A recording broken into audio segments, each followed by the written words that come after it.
farmer kining batan-on nga graduate sa usa ka universidad dito sa lungsod sa Balamban. Labi na tungod sa pandemya, nakadesisyon siyang mag-focus sa agrikultura nga iyang panginabuhian. Ang detalye sa report ni Nico Sereno. Graduate sa Tourism Management sa CNU Balamban si Jetro Secretaria.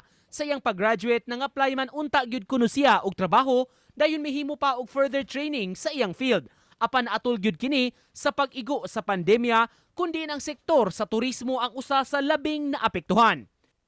Mapalit ako pagbalik sa unang hotel nga akong gidjetihan. Apan may abot ang pandemic, kung gusto sa pinakadako nga epekto sa pandemya ang hospitality industry.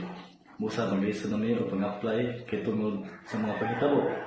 O sa ditong nga higayon nakita nako nga usa nga wala maapektuhi kaayo sa pandemya mao ang pagpanguma.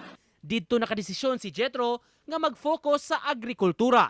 Di masabgyud kuno lisod ang transition kay naanad naman sab silang manguma kaniadto pa. Aminado lang hinuon siya nga kining maong industriya daghan og hagit nga atubangon. Usa na niini ang hagit sa panahon nga makaapekto sa mga pananom. Usa sa mga challenges na unpredicted prices ang mga baligyaon. Nga ang mahal na mga baligyaon karon pwedeng ugma o sulod mga adlaw pohon barato na sa.